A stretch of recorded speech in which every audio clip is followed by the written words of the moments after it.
The following is intended for mature audiences only. Welcome to the news from Lalaland podcast. Yeah! Hello and welcome to the news from Lalaland, where two siblings with a strange and sheltered past share their story through pop culture, philosophy, and the usual creative nonsense. I'm your host, Sarah Sokol, here with my brother Nick Sokol. Hello. Yes, feeling sassy as usual, I assume. Nick, what's been on your enormous Renaissance noggin? Oh, stop it.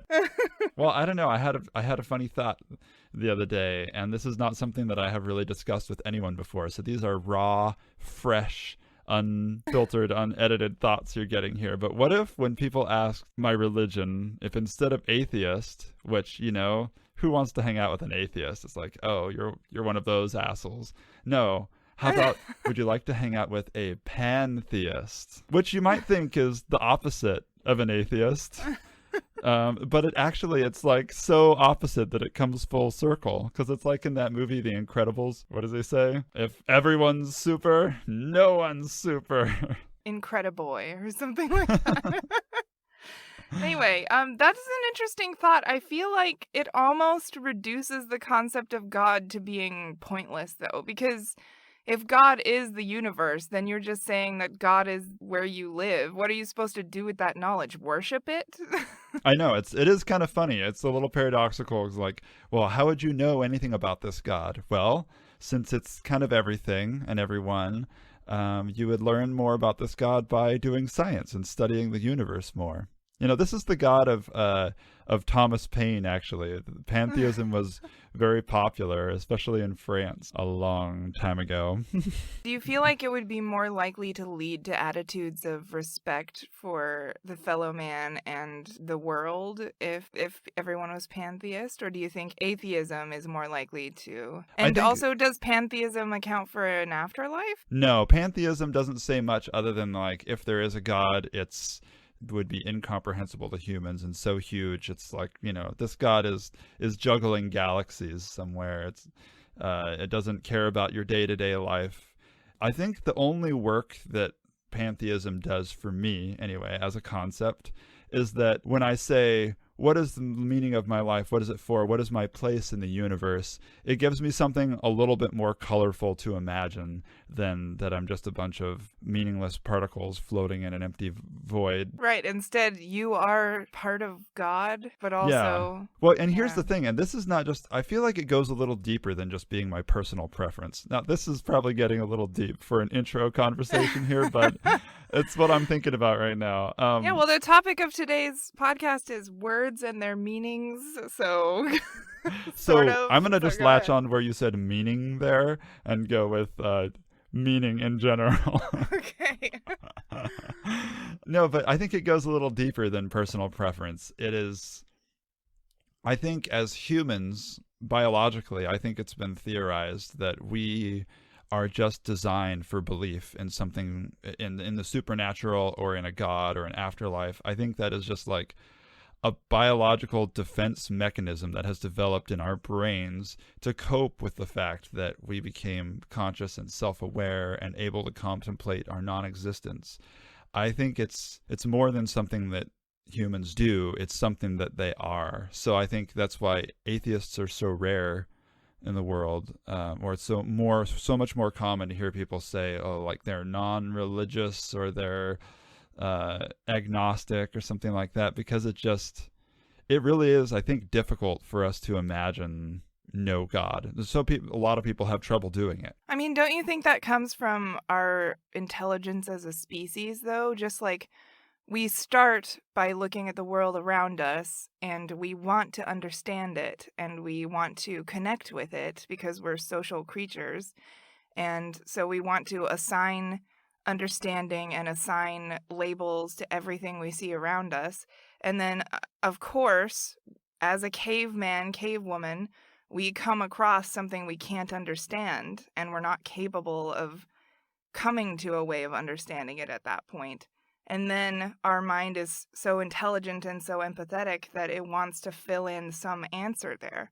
But like I still think that there could be harm in holding an unsubstantiated belief, even if it seems harmless and huge and Yeah, well, there could be harm in it, but I guess my point is not whether or not it's a good idea or rational to believe in a God, but that I think it's central to our biology that have this tendency deep down to do this, to explain the world in that way or to think on those terms. And I think that's why when I say, oh, I have this vague idea of a God that doesn't really do any work and, metaphysically, but it's just kind of a nice thing to imagine. And maybe you're someone who doesn't need that. But for me, it feels more comfortable, more fun to say that than to say there's nothing. to me, I guess the idea of everyone being connected in a scientific way, like with tiny particles that, connect all of us and allow twins to sense each other's emotions across great distances and stuff like that. Spookiness. These things are like so marvelous and amazing that why do you need to ascribe a god to them? Like, I don't necessarily agree that every human is part of their biological drive to believe in something greater. I feel like it's part of every biological drive to understand and connect to the world and to the creatures around them. But people manifest it differently, and especially when they're taught that at such a young age, that becomes the thing they want to do is believe, Yeah, I'm not sure how Like, controversial that concept is, the idea that we have a religion gene. I think it's been suggested by atheists even to explain the prevalence of religion throughout, even though it's irrational to believe in the supernatural, given what we know, that people persist in doing it. Some people, I think, have explained it that way, that perhaps there is a religion gene. It's a simplistic way of putting it. Probably a combination of genes. I mean, that would be interesting too. It doesn't make it a good idea. Yeah, to borrow the a platitude that they use often in church, if you were born being an alcoholic or a pedophile, would you just allow yourself to do that? Yeah, so just because I am born with a religious bone gene thing doesn't mean it's a good idea to pursue that. Exactly. It's like an unhealthy predisposition, like being predisposed to have diabetes or something. I didn't choose diabetes. It's just something that evolved from, I don't know, our ancient desire to eat lots of sugar. Mm-hmm.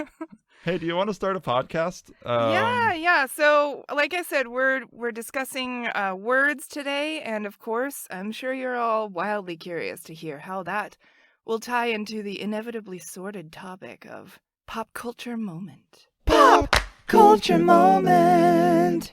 Yeah. So, when you say talking about the words here, you mean swears, right?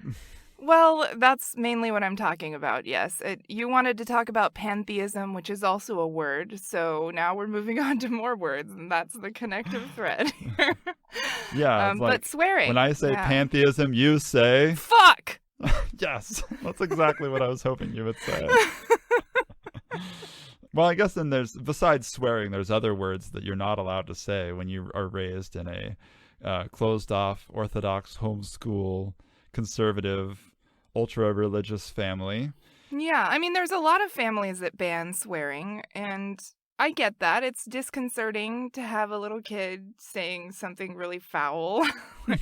Yeah, I have young kids, and I don't want them to swear either at school, mostly because there's this social norm against saying certain words. And I guess that's the way we want it to be, right? We want there to be some words in our language that we use to express extreme ideas and emotions. Yeah. And you save it for those moments. And I don't trust my children to understand when the appropriate moment to say fuck is. So. What? You mean the children who just chant poop, poop, poop, poop after you say poop one time? Yeah, I don't trust them with those words. Yeah, exactly. You have to earn swearing. But I don't know if our parents had that view. A lot of it was like Is there a thing against swearing in religion? It's like Well, the main one is uncouth don't take language. the Lord's name in vain. Yeah, so any sort of God damn it or Jesus Christ had to be replaced by things like gee cry and gah. And we weren't allowed to say shut up. We had to say shut the door and go upstairs. That's right. Or be quiet. We had to say. Silence. The line between dang and darn was also, for some reason, a really hard line by our parents. We were allowed to say darn, but we were not allowed to say dang. Yeah. Well, I think part of that, the swearing, the anti-swearing thing, and I'm not sure if it's directly biblical or not, but there's this concept of the body is a temple for the Holy Spirit.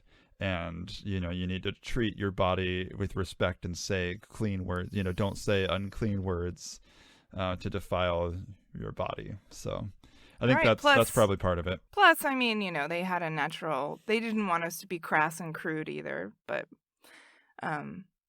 yeah, we had to actually cross ourselves when we heard swear words. Perhaps we should, even if you're Catholic, crossing yourself means a slightly different thing for us.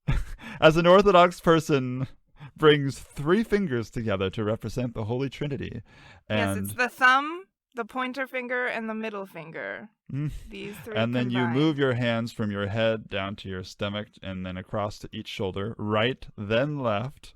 And you do get judged if you don't touch your belly button and touch both shoulders. Yeah. It has to be thorough. Because and I know because I've done this, you're looking across the church and somebody is doing these lazy little sign of the cross where you can't even see the full shape of the cross. Sinful. They're just waving their fingers around like they don't care about Jesus and his blood sacrifice. And you have to be really careful that you don't make the cross upside down accidentally, because that's devil stuff. Yeah. So with the swearing, it was not that we weren't allowed to swear. If you heard someone swear, especially take the Lord's name in vain, somebody says God damn it, you are, no matter where you are, publicly or privately, to cross yourselves and say a prayer, I don't know, to cleanse or something. Yeah, which I can only imagine, like, now having some sanctimonious little 12-year-old, just like how annoying that would be to me. Cringe thinking about it.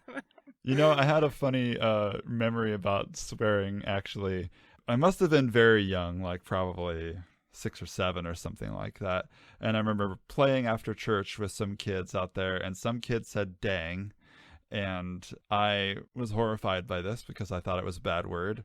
And I came in and told my dad. Dad was talking to a friend who, oddly enough, was nicknamed Heartless.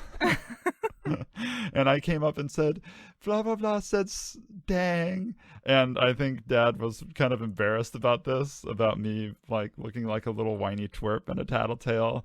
And so he made some joke. He was like, well, you're only allowed to say it if you're hammering in a nail and you hit your thumb really hard.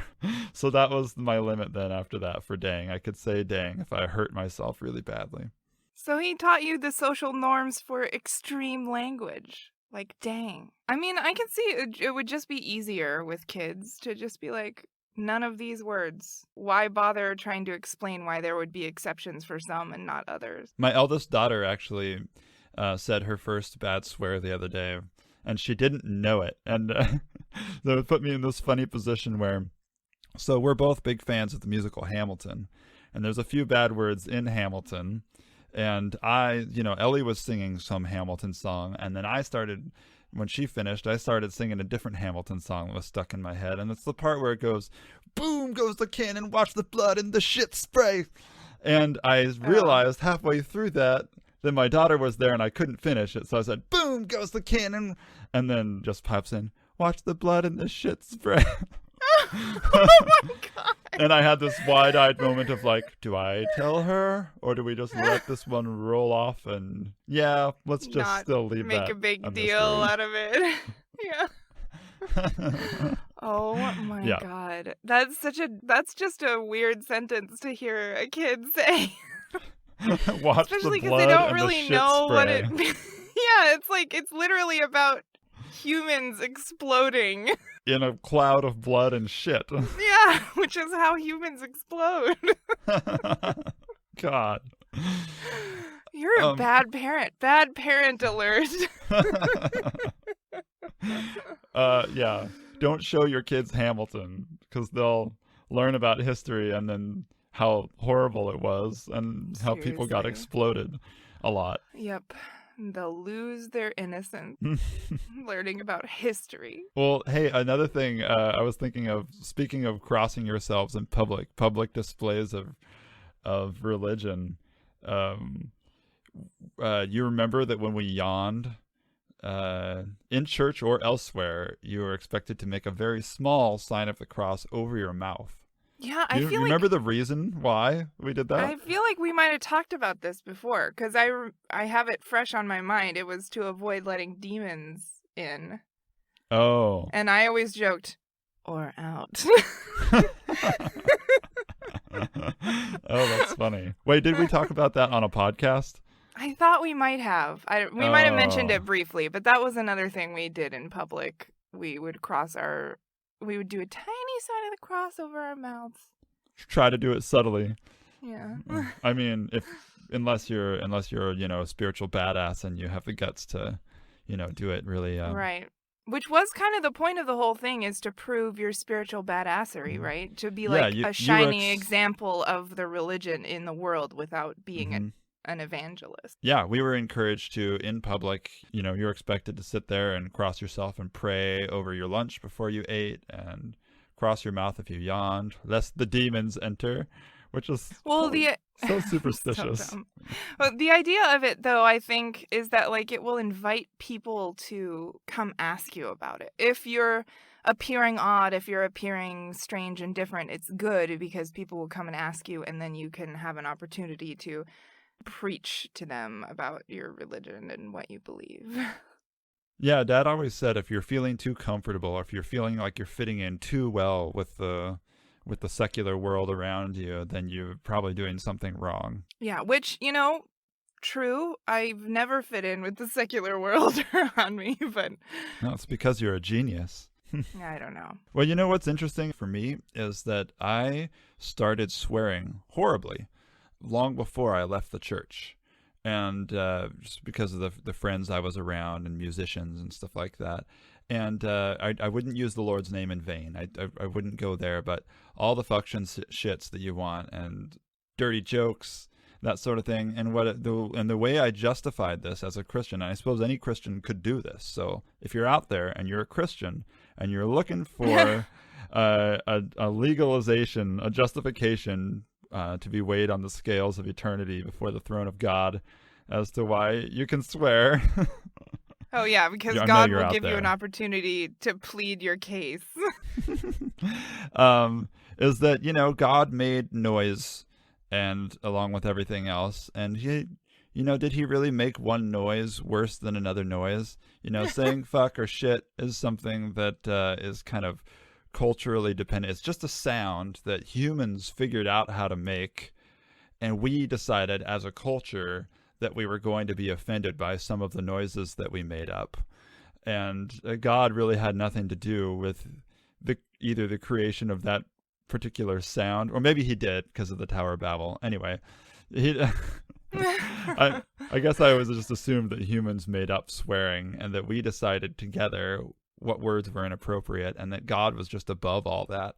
As long as you were in spirit, not, offending someone or taking advantage of them. I always figured the sin was offending someone. So if you're in a social context where it is expected that you swear, and people will even be delighted if you swear with enough creativity, that's the right thing to do. That's how I justified it. Interesting. I mean, in what context were you experiencing swearing? Well, when I was in high school, I worked at a music store, and I had a manager who had a filthy mouth. Oh, okay. I remember one time being horrified by the fact that he did a pantomime of someone literally eating shit out of an asshole. Oh, God. As a I think he was making a demonstration of being a kiss ass because some Oh, higher up God. manager was going to come through or something like that. So he was saying what we needed to do or that we needed to kiss up to a client or something like that. I don't want to think about that. So that was, it's musicians, man. It's just musicians. It's just a Yeah. very casual atmosphere. They're inevitably cool, and then some of them are gross. So that's where it all started for me. And then I discovered, so I didn't swear all that much, but I had a high tolerance for it. And then I discovered that when I got to four-year school, when I got to college, away from my family and stuff, that if I came across as like a real straight shooter. So if I occasionally swore extremely forcefully, that it was really funny. Because it was unexpected coming from me, apparently, at that time. Surprise comedy, Yeah, so like I'd be getting a ride from a friend somewhere and he'd make a wrong turn and be like, oh shoot, we were supposed to go that way. And I would just, fuck! Really dramatically. I feel like that's how you, because you still say like, fuck sometimes. I feel like that's how you... No, now I say, you still... fuck. Yeah. Yeah, that's how Renaissance men swear. There's a PH in there. It's just a long consonant. Yeah. Fuck. Speaking of, I have to bring this up. It says here in our notes, we have a little list of brief notes. Talk about the book 1Q84. What book is this? What? Oh, we don't actually have to talk about that. I feel like it was a book that I had just finished right when we were writing out this list, and there happened to be talking about public displays of religion. There was a girl that was in a cult and got out of a cult in this book. Very good book. Oh, and it was just cool. another, like, a recent pop culture thing. So it is 1Q84. I thought it was supposed to say 1984 or something. That's a different book. Yeah. Yeah, okay. So they're... okay, got it. This is Haruki Murakami's, it's not a remake of 1984, but he's kind of like riffing on the concept, I think. Except for him, Big Brother is religion. I think what comes out, that's the theme of the book. It's not a political thing. The thing that's always watching you and being totalitarian is always religions throughout this book. And there's several examples of this, and that was kind of the connection that I made there. So That sounds awesome. Haruki Murakami, 1Q84. It's a beautiful love story and kind of a surrealist alternate universe adventure. Wow. That's how I would describe it. I really have to read some of their books someday. Yeah. Every one you describe sounds really cool. They're cool. Yeah, I recommend. Well, maybe we should transition into the Socalism of the day and discuss sort of some of the stuff that our dad would read. Yay! Socalism of the day. Well, I don't think he would be reading books like 1Q84, although he did like the occasional sci-fi, I feel like, in his past. One of the main things that Dad read was the encyclopedia, right? Yeah, and mainly while pooping. Yeah, I guess I never really thought about how strange it was that there was always at least one letter of the encyclopedia sitting on the back of the toilet. Like, you had to move this book if you wanted to open the top of the toilet and fix the chain on the inside. You'd have to get through literally an encyclopedia to do that. Well, there would also be religious books like Lives of the Saints, prologues, stacked up. There's a lot of sitting on the toilet that Dad did back in the day, and he would. So sometimes I have this image of Dad like coming out of the bathroom, still sort of buckling up his pants and with one hand while holding open an encyclopedia in the other hand, being like, "Guys, listen to this." Yeah, I mean, the thing is, like, it was so interesting, and I also enjoyed reading encyclopedias, but I don't really remember that many facts from them now. Yeah.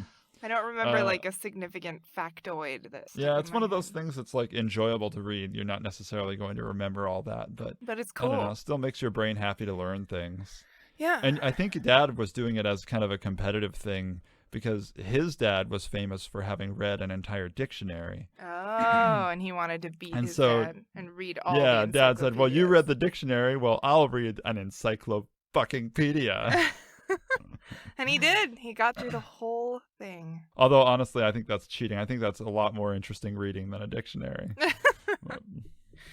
Yeah. But I feel like it was his version of like a lot of dads now will like spend way too much time on the toilet. Obviously not pooping the whole time, but just to like have some quiet time away on their phones, except instead of the phone, he would just be reading whatever was interesting to him. And like his imagination was so numerous and wonderful. You can't have a numerous imagination, but you know what I mean.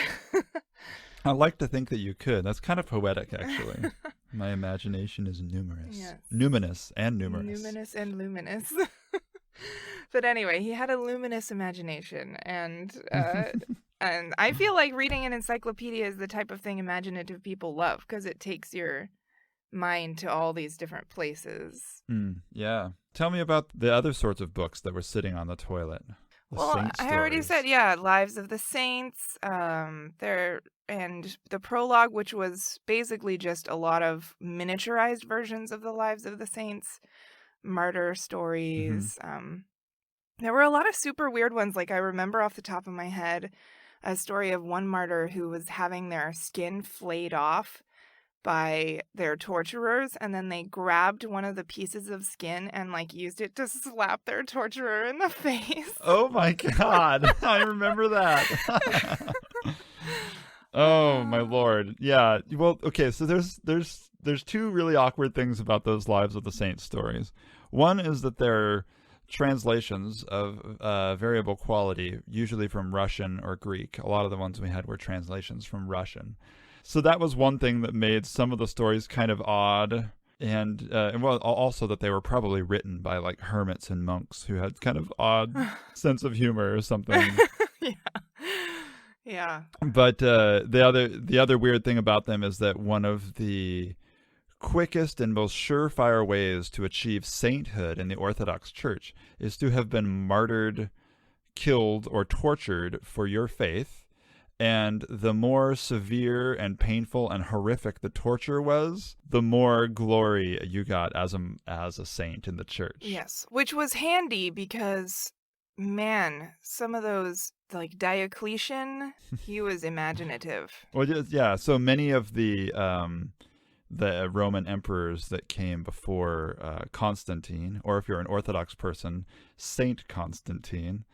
Before that, the Christians were tortured pretty prolifically in a lot of interesting ways. And for some reason, those saint stories, they felt it was important to emphasize the different ways in which the saint in question was tortured and just to describe it graphically. Which is really interesting, and I'm glad they did because it certainly it paints a clear picture of what was going on at the time, which... Although I'm not quite sure that it's all true. No. I believe the tortures are true. I know that shit is real.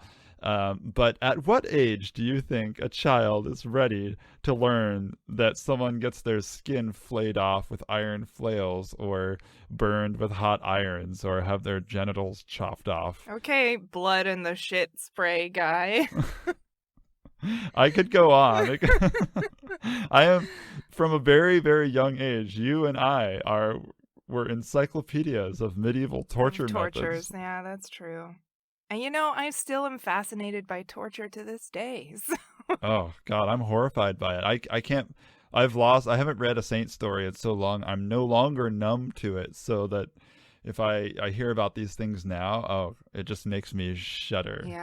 Yeah. Some of the things, I just don't even want to think about it. Anything to do with the teeth or the tongue being ripped out, that got me. That happened a lot in these stories. Yeah, a lot of that. Because they were always talking shit. They're always like sassy as hell to these emperors. That's true. or the biographers of the saints were pretty sassy, probably. Yeah. They were good writers, and so they were able to sit there and think of like, if someone questioned your faith and told you to bow down to a golden idol or something like that, what could you say? What would really stick it to them? Your butt's a golden idol? No, that's not good. Yeah. I actually have a childhood memory. There's kind of a family story where I was by myself over in the prayer corner where then we had all the icons and incense and everything set up in our house, permanent prayer corner where everyone would stand facing east and pray in the morning. And they heard this sort of like low droning voice that had been going on over there for a long time, and Mom looked over and saw that it was me, actually you and I both, Yeah, I think we were both kneeling doing down it. on the floor with the saint stories open, and we were so young that we couldn't read at this time, and so we were taking turns making them up. And of course our made up versions of the saint stories were just like, and one of them was beheaded and the other one was whipped and the other one was cut up and the other... Now, as a parent, I cannot imagine what I would think, what kind of horror would pass through my mind if I encountered my child independently conjuring up thoughts like this. But it makes sense if you think about what we were, what the input equals the output, you know? Yeah. But I think in the Orthodox community, that would not have been seen as a bad thing. I was like, yeah, these saints were, horribly tormented so that they could, go to paradise forever. It's like not a horrible thing. It was like their opportunity for glory. Wasn't there some phrase that they would always end before going into the glory of the Lord, or like before sleeping in peace in the name of Christ? They would always end it with yeah, there was like some phrase that was like basically it all ended in happiness for them because of God. There was a bit of a formula there. Yeah, God created this evil, allowed it to exist, and now he's gonna reward you because of it. Worth it. It's weird. Oh, I think the tagline for if they weren't martyred, like there's so many martyrs in the saint stories that if you were not martyred, there was like a special thing to indicate that, and that was like they went to sleep in peace in the Lord. Yeah, if they just died of such. natural causes. Yeah. They fell asleep in the Lord, or they fell asleep in peace in the Lord, or something like that. But you know what might help? I mean, obviously, anyone who's listening, feel free to tell us about your weirdest favorite saint story or religious, ramble that you've heard. But, let's put some names to some. We've been naming a lot of vague concepts, but like, what are some saint that their stories like really stuck out? I know like Iron Eater, that's a great one, but I don't remember what saint story that's from. Oh my God, Mom told me not too long ago because I asked her, and so Iron Eater is not the name of the saint. That's what he was a monk that was tormented by demons. And he would always defeat them by resisting their temptations. Theodore of Sicyon? Oh, maybe that's it. Says here he was Theodore redoubled his ascetical labors, which exceeded those of any other monk of his time. For his asceticism, he was sometimes called the Iron Eater. Yes, and that was so in the story, the more colorful version of the story that I remember, the demons would cry, Iron Eater! Actually, that was how Dad read them out loud. He was like, Iron Eater! Iron Eater! Whenever he would defeat them, he would use the sign of the cross or pray or resist their temptations somehow. And that's what they call him. Yeah. Or do not cast us out, Iron Eater! Yeah, it's the great, like, you have to do the cringing away from the light body language as well. That was one of those words that I thought maybe was the result of like bad translation or awkward translation from the original language. There's like that's just not an insult or phrase that has any history in the English language that I am aware of. Yeah, it sounds almost like a sign of respect in some way. Like he's so ascetic, he doesn't eat food, he eats iron. I don't know. It probably makes a lot of sense or has some kind of cultural history in whatever the original like Russian or Greek maybe was of that. Yeah. I don't know. But what about Mary of Egypt? It's just such a cool, interesting story. Is it? I mean, it's terrible. I don't like the conclusion, obviously. Well, I was going to say, what if I summarized it this way? I mean, it's a crazy story. It's horrible, but it's so interesting that it always stuck in my head. Because there's a prostitute, but it's the worst thing about her is not that she's a prostitute. Mary is a prolific prostitute. She loves who it. Likes it. And sometimes she would incite men to have sex with her even for free. She would do this. Yeah, without charging. And sometimes even women. Her depravity knew no bounds. Yeah, it's funny. And the way the story is written and dramatized, it's made like that's the punchline that's supposed to really shock you. Yeah. Is that she finally went on this boat ride and just reached the complete pit of depravity. She basically where she fucked every sailor on the boat. Yeah, that's what they said. And then she was magically barred from entering a church by an invisible force, and she discovered that it was her sin that was stopping her from entering the church. Yeah, she tries to push past it several times. It's very dramatic. I think it's Easter or Pascha in the story. And she's just like, fuck it, I'm gonna go to church. And then God is like, no, you're too whorish. You enjoy sex too much with the hormones that I gave you. Sorry about that. Yes, I gave you the clitoris, but you're not supposed to touch it, for God's sake. So she leaves the church and goes away to purify herself in the desert. She goes out in the middle of the Egyptian desert and starves herself and emaciates herself and bakes herself in this hot sun all day. And yeah, she lives as a takes hermit. no food, no clothes with her, and she begins to I think she raises wild rushes or something like that, but it's just insanely wasted away. She's being nourished by the Holy Spirit. The message was that, with enough self-torture, with enough self-immolation, anyone, even a girl who really likes sex, could be saved. Yes, and that was the whole story is told through the eyes of a man who found her in the wilderness, and he tried to bring her food and stuff, and she would just leave it and not consume it. And he came year after year during this yearly pilgrimage his monastery did, and she would just come and find him and tell him a little more about her life each year.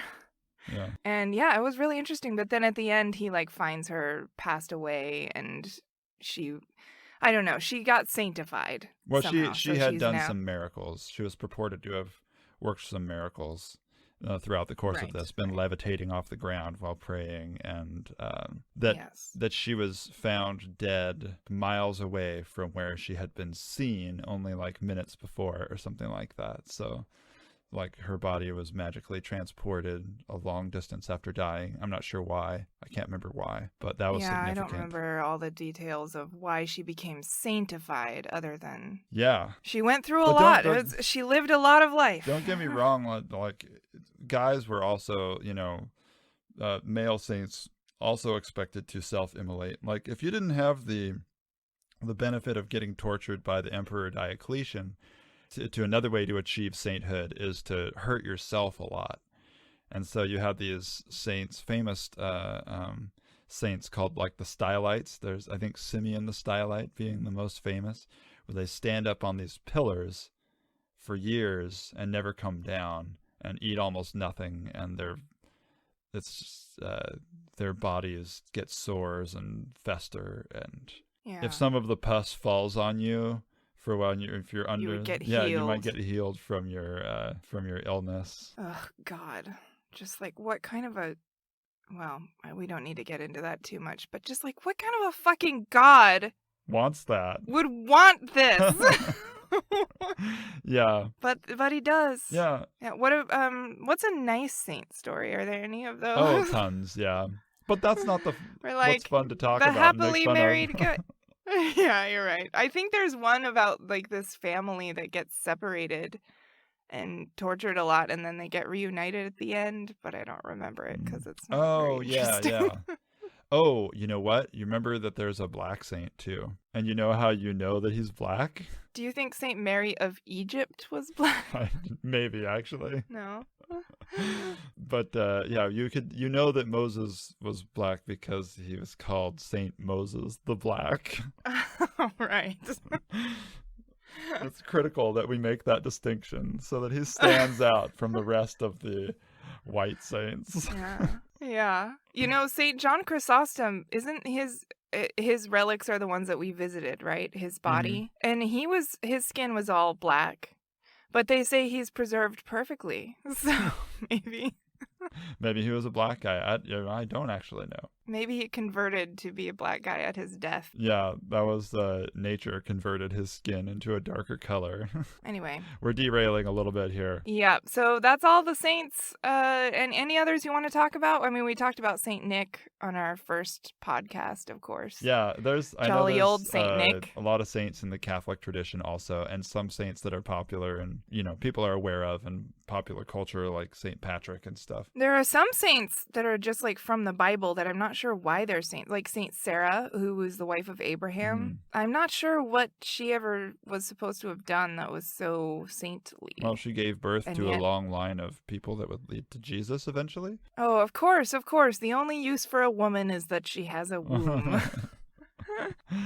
Wombs are pretty cool. I mean, they're cool, but Fascinating. it's not the foundation upon which someone is built. Well, hey, before we go, by the way, I love talking about this stuff with you.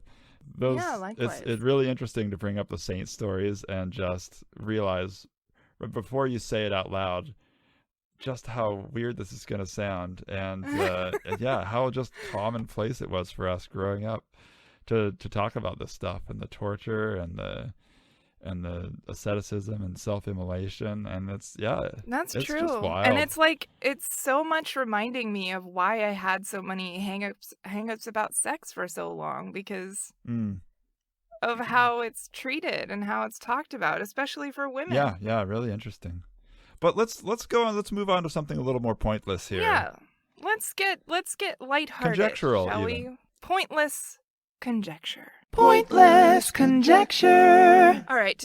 Is yours a lighthearted one or is it a heavy-hearted one? It depends on which one I pick from my list here. It's going to be fairly lighthearted. Here goes. So I'm going to give you a superpower, by the way, in this thought experiment. You're going to get a superpower, and you're expected. I'm going to give you the benefit of the doubt here and say that you are not a supervillain. So you're you, and you want good things for people. But it happens that your superpower is to give phobias to people. How would you use this in the world? Okay. And I'm going to say your phobias have to, or your powers have to be, you can't just like instantly bestow one phobia on everyone. You have to see someone. It's not difficult work for you. Like you could just walk through an airport and just look at everyone and then give. But it's individual. Each person gets their own. Right. I feel like I would try to use it to address crime by giving people phobia. I mean, this might be even worse. So I'd have to be really careful about how I would phrase my phobias.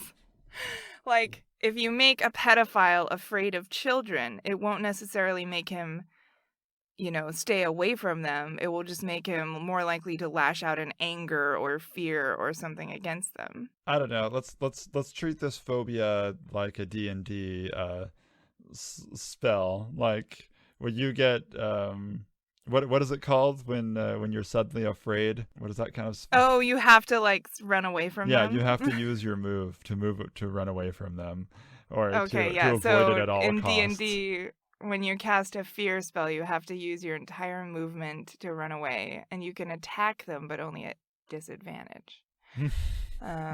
So I feel like in real life that would work out well. So I would start by pedophiles are afraid of kids and afraid of touching them, especially. They kind of find them icky. That's perfect. Yeah, germophobic. because you can actually look up the registry of where the pedophiles are. Yeah, exactly. It'll be easy to find at least the registered ones. And then and I'm not breaking any laws. I could move on to how mean do I want to get?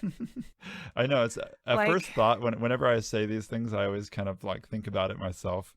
And I was thinking, you could make people afraid of guns, or you could be used by the military and flown around in a helicopter and make all the enemies afraid of the good guys. But then you're like, that's getting how are you going to decide who the good guys are, really?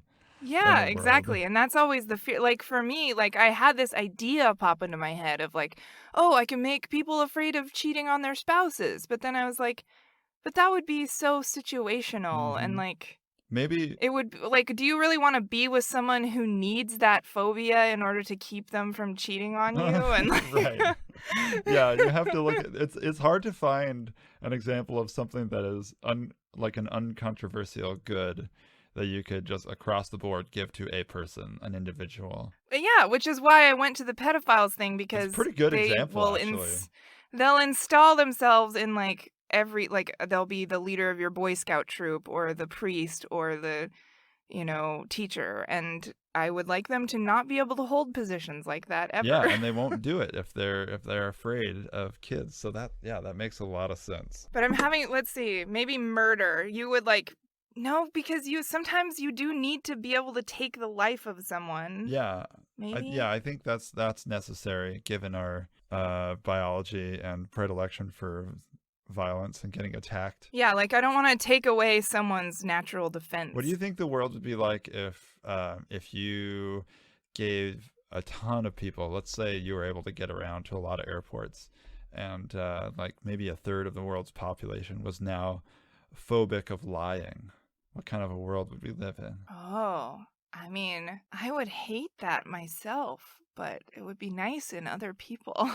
I don't know. I think it could be. I could think it could feel really liberating to stop lying and to like no longer lie. Only if the whole world was doing that, though, because it would be like there would be hurt feelings at first, inevitably. But then once it got past that point to where you were only hanging out with people who, you were okay with that sort of level of bluntness. You get these people would become expert at withholding information. Yeah, we would become like a Fae society, because they say in like the Feywild, sorry to go into fantasy again, but That's in okay. D&D, in the Feywild, where all the elves live and everything, that Fae creatures can't deliberately tell lies. So if you get them to promise something, you know for sure that it's going to happen. It would be cool. I think like our psychology is kind of messy, and if you gave someone a phobia of lying, I feel like maybe we could still lie, but it would just feel really, really horrible, and you would hate to do it. It would just be like you would just feel awful for a I guess long it time. depends, because like people will be like afraid of heights, but they'll go on a roller coaster and they'll like that thrill. So like, but a phobia is not a fun thrill. A phobia is like debilitating. Yeah, like you're climbing up a high ladder and you just freeze up and you can't move, and it's terrifying to you. So like, Yeah. I guess you could still lie, but it would be a horrible experience and everyone would know you were doing it because it'd be You would be like petrified, sweating yeah. and pale and shaking. It'd be like the best polygraph test. Yeah. But I think the world Yeah. becomes a better place if people stop lying. I think, yeah, like you said, a few people get offended. You have to learn how to be tactful in how you tell people things.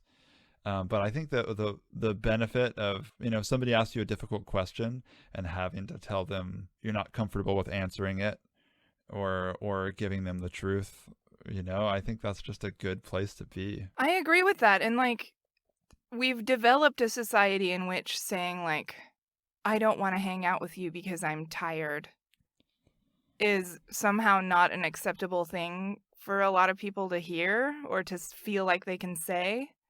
But if you got over that hurdle, like a lot of people would be more honest, and it would be fine to say that instead of, oh, I'm busy. Well, and currently with-" people assume sometimes if you say you don't have time to hang out, they're going to assume you're lying about it.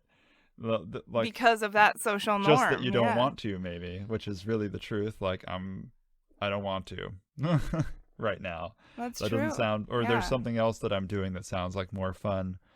That's the truth. Yeah. So when someone says it's not a good night for me, I don't know, maybe some people would just prefer to be lied to there. Maybe. But like you said, you can always be vague. You can just find polite ways. That's what I do anyway. Find polite ways to say the truth. Like that's what I think a lot of people try to do, unless they are in some Yeah, you could say extenuating something vague like circumstance. it's not a good night for me. And Exactly. Never wrong. You don't just say, like, actually, playing Settlers of Catan sounds like my own special version of hell. Exactly. Oh, I'm sorry, I really derailed this this pointless conjecture here into a conversation about lying. Isn't that the point? But yeah, we There is do no need to point. wrap this up soon, so let's move on if you don't Okay, mind. what do you got for me? Shoot. Okay. If reincarnation was real, what animal were you before? What heroic act of bravery did you accomplish to earn the status of a human in this life? And what will you be next? Oh, nice. Interesting. You're assuming that it's well, I guess I could I don't have to reappear as another animal or type of being. I could reappear as another person. In my own thinking, I assume that to appear as a human is a graduation from appearing as an animal, as most animals anyway, Yeah. because we have a higher Isn't there a hierarchy emotional sort of understanding built as into the far as we concept know? of reincarnation? That's what I always thought. I could be totally wrong, but I always thought it was like if you're good and do good things, you get a better reincarnation. Don't you come back as aren't there just certain kinds of people that are better than others also in this system? Are there? Maybe don't know. I will come back in my next life as a higher caste. I was thinking more like maybe there's a creature that hasn't been invented or that hasn't been discovered, or like you would become a fourth dimensional being. Oh. Or maybe you step backwards and you become, or step sideways and become a dolphin or a whale. Anyway, sorry. Yeah, no, those things would be cool. Yeah, that's what I was thinking. Like maybe I would get my current form was reincarnated from something cool, like a dolphin or a whale. But then I was thinking, well, that might actually have been a down step. Who knows? It's, we don't really know what it's like to be a dolphin, but it could be really sweet. Yeah, and the whales are super emotionally intelligent. Yeah, which sometimes can cause suffering, I guess. Especially, I think that living in the ocean these days, if you are able to comprehend your existential place in the universe, would feel like kind of a like your neighborhood. Would a primate make more sense? I think no matter what kind of animal you are, you're going to realize that you're living in a world that's swiftly excluding you from its natural environment by this dominant species. So I'm not. That's true. I think maybe humans have made it so that it's best to be a human. Yeah, that's true. Unless you're a dolphin and like best. you don't care, you don't really know about deforestation or that the ocean is becoming more acidic. You're still just like living in this blissful like moment to moment kind of like, let's go play around and have fun in the ocean. So maybe that would be more fun. Maybe we need more dolphins in the world and less people. Do you think that if you try to exert some will over it, you can control your reincarnation? No. Well, yes, I think actually, isn't that kind of the point of reincarnation as a concept, is that you will want to improve your karma and live a better life so that you can come back as something awesome, like a fourth dimensional light being who knows all the truths of the universe, or a Buddha perhaps. And you would like communicate in wordless song.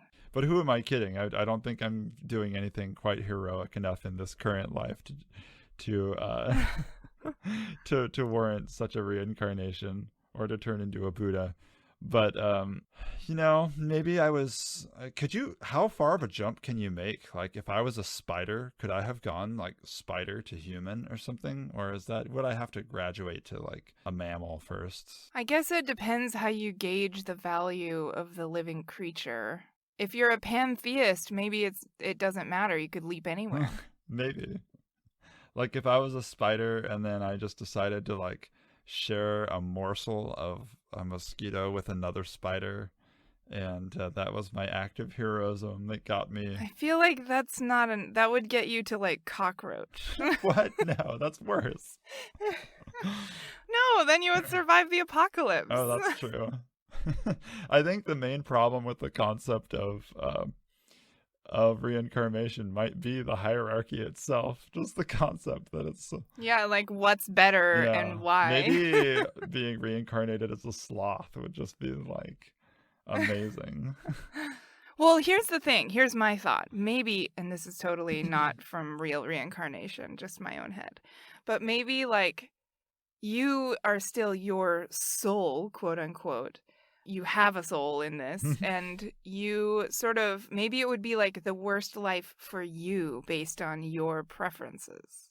Oh, okay. So maybe the hierarchy is not, it's a relative hierarchy.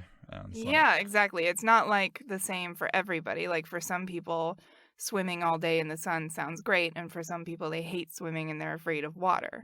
So becoming a dolphin would be a punishment for their soul. So you're going to get reincarnated as a dolphin who hates swimming? And Exactly. I feel like that shouldn't be on the menu. That's not fair. If I get reincarnated as a dolphin, I want to be like, have the brain of a dolphin and the preferences of a dolphin. Otherwise, it's like... But you do, but you're just like a depressed dolphin underneath. So let's say you have the soul of someone who really likes to be a busybody and get lots of things done and be super productive, and then you get reincarnated as a sloth. So you're just like... That would be like hell. Hanging on a branch all day with your mind racing about all the things you should be getting done. Yeah, and even when you try to move, you literally can't move that fast. Just move really slowly and be like, need to go shopping. Except it would be a sloth thing. Like, I don't know, find some more Need to eat mangoes. more bugs. Yeah. Yeah. Well, I've done a good job of completely sidestepping your question there, but I think that was a fun discussion anyway. Yeah. Well, maybe you can give your answer fully formed at the next intro chat, but yeah, I guess we should wrap it up. Thank you for the discussion, dear elder anytime. brother. And thank you for having me here. It's always good to be here in the Lalaland. Thank you for listening to the news from Lalaland, where the saints eat iron. Just before their skin is peeled off like a banana.